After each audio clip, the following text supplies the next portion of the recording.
So today I wanted to talk about 100 Thieves because they've been catching a bit of flack recently for their performance here in Red Bull Homeground, and we're going to take a look at this game on Ascent versus DRX, and we're going to take a look at their attack side because as you can see, this was an interesting half of Valorant where 100 Thieves won the first 4 rounds and then lost the rest to lose the game 13-11. So what went wrong? Well, let's begin with their first pistol round to figure out some of the things that were going right early on. The end of the world, still the ideas are there, but we're going to exchange some flashes and Foxy looking like he wanted to swing that corner.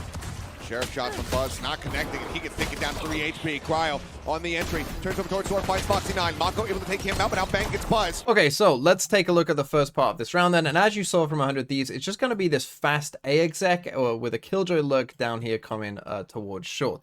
Perfectly fine idea, and well, there's going to be some things that are interesting about this round as well. So they start off with this KO knife being thrown by Foxy, but 100 Thieves destroy it, as you can see just there. And now we're going to get this insane flash coming in from Asna. Perfectly placed flash that's going to blind Foxy 9, push him back, right? And so now 100 Thieves, they're ready to come in onto the site, as you can see just there. And they do manage to come into the site. Now, I could say to Buzz here, if you're playing this angle, you're meant to be like the bait that they aren't expecting, not necessarily like swing out first to let them know you're here, but either way, 100 Thieves, let's go back to them. Cryo's going to dash in. Now, the thing is here that's going to be kind of an interesting choice, I would say, from 100 Thieves, is that Cryo is going to dash in here, but we haven't used our KO knife or our Sova Dart. Now, we saw at the start here that Asna, did this flash over here that blinded them, so that makes sense. And actually, EU had a Shock Dart in hand, not exactly sure where that went, but he also, had a Shock Dart lineup ready off the rip, so it's one of those things where it's kind of almost a sacrifice, because what that's going to mean is Cryo's actually taking this first fight kind of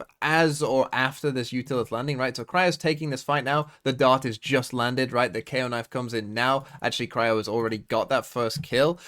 And I'm not blaming 100 Thieves for this necessarily, right? It's just kind of one of those trade-offs where I don't really know if there's a better way of doing this, right? I'm not exactly sure what the Shock Dart did.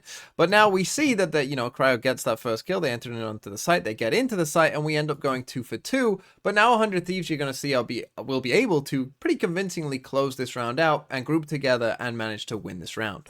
Mako with a second, Asuna low. Mako taking a moment, 73 HP, sees them pushing up towards him. The right clicks down, gonna start becoming deadly, but he's gonna whip them. Asuna finds the kill, now EU gets one as well. Flashback, the last one standing.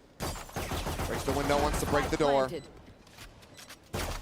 Nature waiting for him just around that corner. Turret set up, breaks it. The turret will instantly be dealt with. Asuna, the only relatively easy kill that he could try to find, but he won't find any of them. So we see there that it started pretty well for 100 Thieves, and that kind of continued for those first 4 rounds where, it was good enough. There was maybe some things that you might question, but honestly, it looked pretty good and they won those rounds. But now let's come to round number 17 where really things started to fall apart, and this round in particular has some big questions. pretty handily dealt with by 100 Thieves. They're just really just kind of dissecting DRX, winning their duels, winning their trades.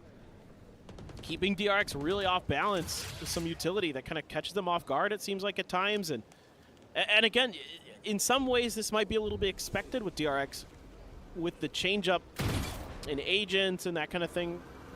Definitely, we're seeing some of that with Stacks and the Sova play. But absolutely, 100 Thieves, you got to like what you're seeing. You got to like to see this nice bounce back after a rough loss on map 1.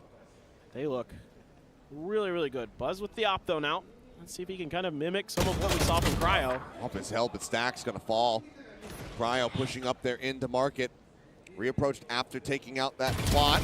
Okay, so now let's come to this point and just talk about what happened there with Cryo's kill. So we saw the 100 Thieves, they're just doing this kind of default, right? They take some mid control here, they destroy this alarm bot, and as you saw, Cryo's going to end up just in this 1v1 fight with Stacks. Now, you might question what Stacks is doing here in just a second as well, but he ends up in this 1v1 fight, and Cryo wins it. And we're thinking, great for 100 Thieves, right? We got the first kill for free, wonderful. Now, 100 Thieves later on in this round, and fairly soon, are going to come and do this little split here, right? They're going to do a little A split here, which is perfectly fine, and, we're in a 5v4, and so Cryo essentially has 3 options here now, right? Option number 1 is just come back to the team, right? Just come back and just help with the exec, right? Just have an extra man in the exec. That's option one. Option two is to like probably insert yourself, you know, somewhere here in mid and just kind of be a little mid lurk, right? And just, you know, whilst this exec is going on, you hope that they forget about you. Maybe you catch a free kill on someone rotating through spawn, right? That's option two. And option three is kind of to become this kind of big fake, you know, like, hey, yeah, we got that kill, we're going B now, right? Like, that's option three. Option three to me is probably the option I wouldn't go for, especially with a Jet on their own, because, you know, it just doesn't make sense as a fake to do this without any initiator utility, right? You would flash through, you would dart through, you know, it doesn't make sense for the Jet to necessarily do it, but he doesn't even really fake this, right? He's not using any of his util, he's just slowly walking up away from the team and trying to get greedy and trying to get a kill, which option three was already a bad option, but then the way you did it also, I would say, it's not the best way of doing it. So that's a problem. But now let's take a look at the way the rest of the exec goes. Flashback sees the elbow. Swings out enough just to get a shot into the chest, finds the kill. Foxy9 now having to back away as the no command gets popped over a tree. Mako trying to hold the line, trying to put them down. Suspects that there's going to be another one approaching from main, and now he's going to be paranoid. Stuck in an awkward position. Foxy9 managed to find Asuna. Now Bang going to be taken down. Foxy re-swings back. Jen finds another. Ring around the rosy here as EU just looks for a target. Sends out the dart. A fake on the res. Okay, so now let's run this from the point that Cryo just died just there, and we're going to see Asuna throws his KO nade, and then he's going to ult, right? And we're starting to come in just here, and, you know, Mako's suppressed, and he's in this position, and it's a little awkward, you know, and obviously they don't have that duelist, you know, again, you know, maybe it would have been slightly nice to have Cryo here, but we get the smoke going up there. We're actually going to throw a Nano Swarm in here as well, just to, you know, stop anyone from coming actually back behind us, which is good, right? The problem is for us here that obviously we are running into, you know, Mako's position here, and we got kind of the KO coming that way, so it's going to be tough to get out of this choke point, right? You know, we eventually do a decent enough job here with Bang's Omen Flash, right? That gets us out there. Asuna does die, but Bang gets that trade. Okay, Buzz trades that. It's quite nice from DRX. And obviously we see at the end there that, you know, DRX are able to play the 2v1 well enough here, not give EU an easy enough of a fight, and eventually manage to win the round. But now we need to come back. And we need to come back because when we first start this thing, let's take a look. So from when Cryo dies here, right?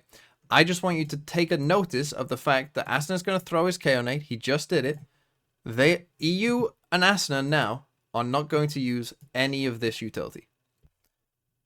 Why? And I know that, like, again, they haven't had much time to practice. That's fine. Your utility, your timings might not be great. But why aren't we using any? Like, you don't need to practice to know that initiator utility is good, right? Especially when your opponents don't have any in return. Like, what, did they think it was unfair, the KO ult, and so let's just not use any? And just watch from this point. You know, there's nothing. There's nothing here, right? And there's plenty of time. Like, I really don't understand. You know, there's no flash here. There's no dart here, right? By the time that Asuna dies, you know, he's about to die in a second.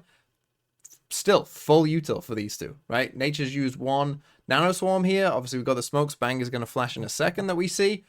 Why?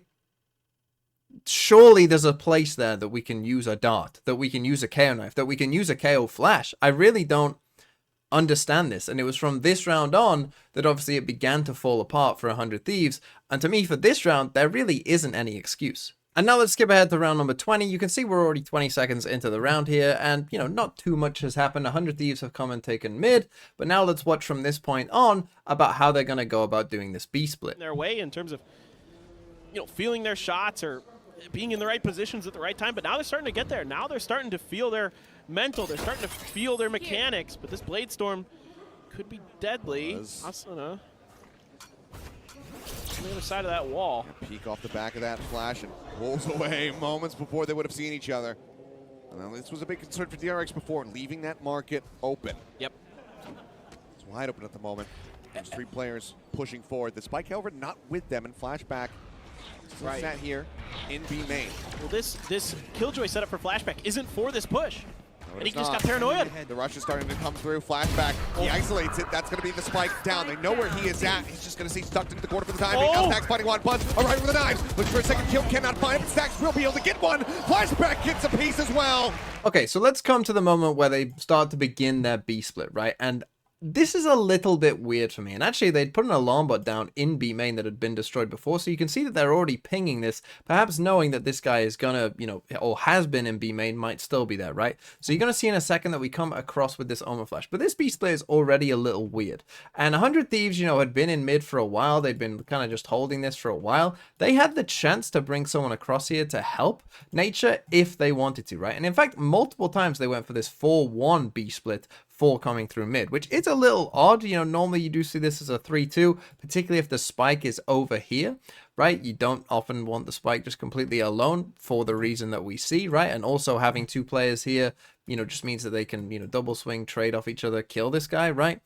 And you're going to see that it ends up kind of being a bit weird. And I can shoot them some bail in this round, right? Like, this is the kind of stuff where if you only have 9 days of practice, it makes sense that you're getting maybe some of these things slightly wrong. So this Omen Flash comes in, right? But you'll see Nature just here, and as Cryo's coming in. So it's all perfectly fine, and the exec, you know, is whatever, it's fine. But the problem that Nature has, we're going to see here in main, is Flashback, he's not Omen blind anymore, right? And so this is the problem that Nature's in, is that he's got the spike, and he's on his own.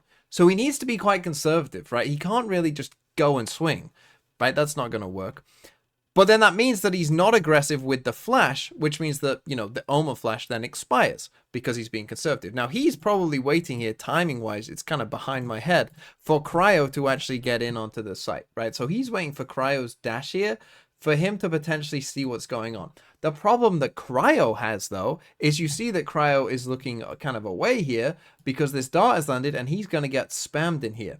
So instead of kind of when Nature swings and dies here in just a second, Cryo is actually in the process of updrafting away to avoid spam, right? Which means then that this guy can live in here, right? So you see that Cryo has actually gone from kind of like down here. He's updrafted kind of away because he's getting spammed. You can see that he's lost some health down here, which now means that this guy is a massive problem. And you'll see, I mean, Flashback, when you come to his POV, he's just waiting for someone else to swing. You just saw it just there.